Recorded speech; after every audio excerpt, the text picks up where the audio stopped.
शूच्या ठिकाणी दुखतंय असं लहानग्या चिमुरडीनं आईला सांगितलं. त्यानंतर आई तिला दवाखान्यात घेऊन गेली आणि कळालं की तिच्यावर रेप झालाय. माणुसकीला काळीमा फासणारी ही घटना घडली आहे बदलापूरमध्ये. ही चिमुरडी फक्त 3 वर्षाची होती. 3 ते 4 वर्षांच्या 2 मुलींवर त्या शिकत असलेल्या शाळेमध्येच बलात्कार करण्यात आलाय.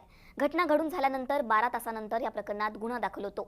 स्थानिक आमदार या प्रकरणाची दखल घेत नाहीत. यामुळेच नागरिकांकडून मोठ्या प्रमाणात आता बदलापूरमध्ये संताप व्यक्त होतोय. बदलापूर बंदची हाक देण्यात आलेली आहे. ही सगळी घटना नेमकी कशी घडली, त्याचे पडसाद बदलापूरमध्ये कशा प्रकारे उमटले, हे सगळं जाणून घेणार आहोत या व्हिडिओच्या माध्यमातून. नमस्कार, मी पूजा. तुम्ही पाहताय मुंबई तक. बदलापूरच्या आदर्श शाळेतील शिशु वर्गात शिकणाऱ्या 3 ते 4 वर्षाच्या 2 मुलींवर सफाई कर्मचाऱ्यानं लैंगिक अत्याचार केल्याची घटना समोर आली आहे. यामुळे अख्खं बदलापूर हादरलंय. यापैकी एका मुलीनं जेव्हा आपल्या आईला मला लघवीच्या ठिकाणी दुखतंय असं सांगितलं, तेव्हा दवाखान्यात नेल्यानंतर हा सगळा प्रकार समोर आला. या मुलीच्या आईनं दुसऱ्या मुलींना म्हणजे शाळेतील बाकीच्या पालकांना सुद्धा इन्फॉर्म केला आणि त्यानंतर कळालं की एक नाही तर 2 मुलींवर हा लैंगिक अत्याचार झालाय. यामध्ये सगळ्यात महत्त्वाचं म्हणजे जेव्हा पालकांना हे सगळं कळालं आणि पालक जेव्हा पोलीस स्टेशनमध्ये गेले, जेव्हा पालक गुन्हा दाखल करण्यासाठी पोलीस स्टेशनमध्ये गेले, तेव्हा 12 तासानंतर या प्रकरणाची दखल घेण्यात आली.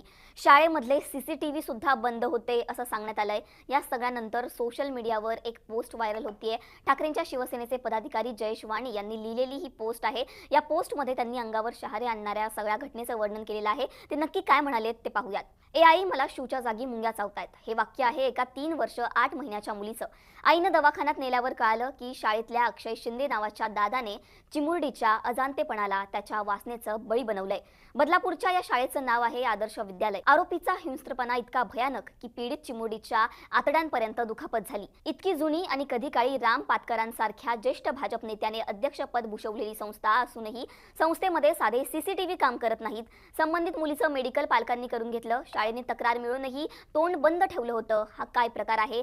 माणूसपणाची लाज वाटायला हवी. निर्गुण, पाष्टी आणि अमानवी बाकीही अनेक डिटेल्स आहेत. पोलिसांना ही विनंती, लपवाछपवी बंद करा. पत्रकारांना, सामाजिक कार्यकर्त्यांना या प्रकरणाची माहिती द्या. या चिमुरड्या विद्यार्थिनींसोबत ज्या सफाई कर्मचाऱ्यानं लैंगिक अत्याचार केला त्या अक्षय शिंदे नावाच्या आरोपीला पोलिसांकडून अटक करण्यात आलेली आहे. त्याला 3 दिवसांची पोलीस कोठडी सुनावण्यात आली होती. शाळेमध्ये सफाई कर्मचारी म्हणून तो काम करत होता. या प्रकरणामध्ये दडपशाहीचा आरोप ज्या वरिष्ठ पोलीस निरीक्षकांवर होतोय, ज्या पोलिसांनी 12 तास उलटले तरी सुद्धा 12 तासानंतर कारवाई केली, त्यांची सुद्धा बदली करण्यात आलेली आहे. त्याचबरोबर शाळा प्रशासनाने, मुख्याध्यापिका, त्याचबरोबर ज्या सेविकांवर, ज्या शिक्षकांवर जबाबदारी होती या सगळ्या मुलांवर लक्ष ठेवण्याची, त्यांना सुद्धा निलंबित करण्यात आलेलं आहे. तडकाफडकी त्यांना निलंबित करण्यात आलेलं आहे. या सगळ्या घटनेचा सर्व स्तरातून निषेध करण्यात येत आहे. शाळेच्या गेटवर मोठ्या संख्येने पालक असतील, त्याचबरोबर स्थानिक नागरिक जमलेले आहेत. पालकांकडून मोठ्या प्रमाणामध्ये रोष व्यक्त होतोय. आमच्या मुलांच्या सुरक्षेची जबाबदारी कोण घेणार असा प्रश्न पालकांकडून उपस्थित होतोय. आरोपीला फाशीची शिक्षा द्या, आरोपीला तात्काळ शिक्षा द्या अशी मागणी या सगळ्या जे पालक आहेत त्यांच्याकडून होते. बदलापूरकरांकडून मोठ्या प्रमाणामध्ये संताप व्यक्त होतोय. आपण जर बघितलं तर आज जे बदलापूर स्टेशनवर मोठ्या प्रमाणात गर्दी झालेली आपल्याला पाहायला मिळाली. ट्रेन सुद्धा थांबवण्यात आल्या होत्या. या सगळ्या प्रकरणाची दखल घेण्यात यावी. या सगळ्या प्रकरणामध्ये आरोपीला कठोरात कठोर शिक्षा व्हावी. याच सगळ्या मागण्यांसाठी जे आहे ते बदलापूर बंदची हाक देण्यात आलेली आहे आणि आरोपीला फाशी व्हावी हीच मागणी एकूण पालक आणि स्थानिक नागरिक करत आहेत. एकूणच जर आपण बघितलं तर कोलकात्यामध्ये डॉक्टरचा जो अमानुष पद्धतीने लैंगिक छळ करण्यात आला, त्यानंतर तिची हत्या करण्यात आली.